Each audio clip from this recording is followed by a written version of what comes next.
One of my favourite works of cultural history is this one, Medievalism, the Middle Ages in Modern England, which is by Michael Alexander.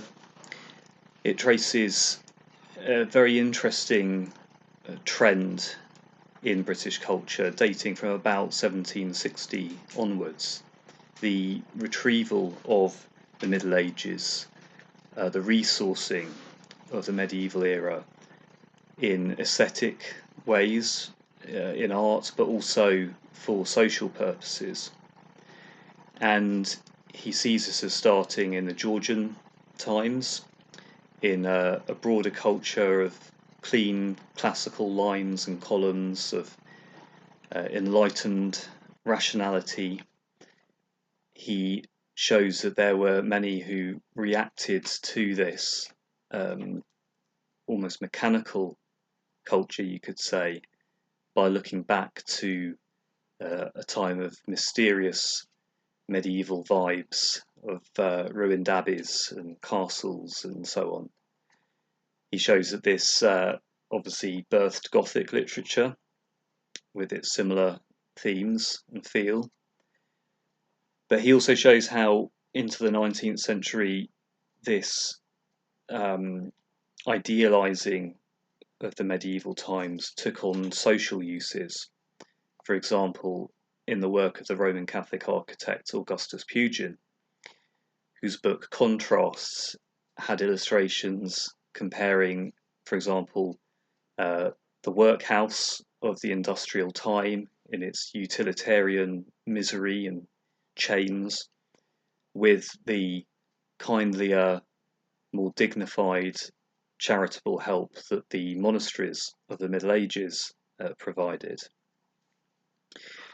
He goes on to show how other social prophets, such as Thomas Carlyle, John Ruskin, looked back to the Middle Ages and its world of common lands that the peasants had a right to use, its apparent social values that were more sacred than the cash nexus that Carlyle identified as having taken over modern social relations. All these things were aspects of the medieval time that deeply appealed to a society being dramatically reshaped by industrial capitalism. The Pre-Raphaelites, William Morris, all artists who created a highly romantic and idealized form of medievalism in reaction to the very utilitarian industrial world they found themselves in. And the romantic poets before them, obviously, John Keats, his long narrative poem, The Eve of St. Agnes, is very much in this train of culture.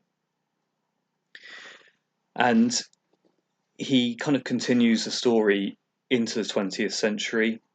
A number of famous Roman Catholic literary figures, for example, Oscar Wilde, who may have converted on his deathbed, long had many medievalist aspects to his work, to his fairy tales.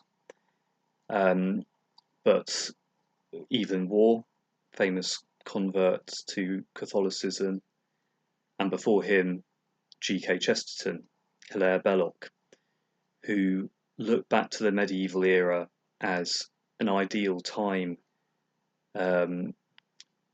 of pre-capitalist relations. They could be as anti-capitalist as Karl Marx in many senses, but their solution wasn't to modernize further, as it were, and to socialize the means of production. It was instead to almost try and go back to try and make sure that every person had 3 acres and a cow, that everyone had the means of agricultural production within their own hands. And as you may be able to tell from my own aesthetic on this channel, the William Morris wallpaper header on the channel banner. There's many aspects of medievalism that appeal to me in these senses, even as I am far from thinking that there is any straightforward solution in returning to medieval modes of production. And I think, in many senses, this strand of British culture clearly continues in fantasy literature, in the works of C.S. Lewis, of J.R.R. Tolkien.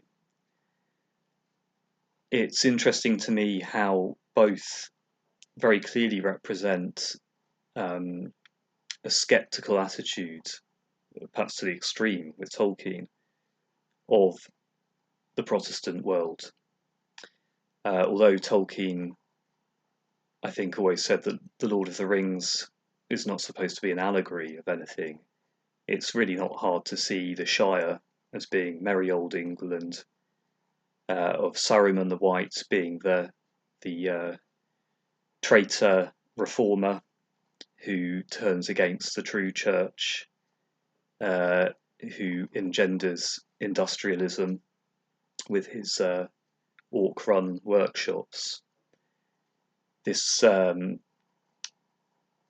really ties in with quite a long history of identifying the Reformation as being, in fact, a very bad thing, socially speaking. It goes back to William Cobbett, the radical politician, gentleman farmer of around 1800, who, despite being a Protestant, wrote an extremely scathing book about the Protestant Reformation in England and the dire effects he saw it as having. And what's funny about this is that many evangelical Protestants, of course, deeply revere C.S. Lewis, who was an Anglican, probably a very high church Anglican, and they deeply revere Tolkien and The Lord of the Rings.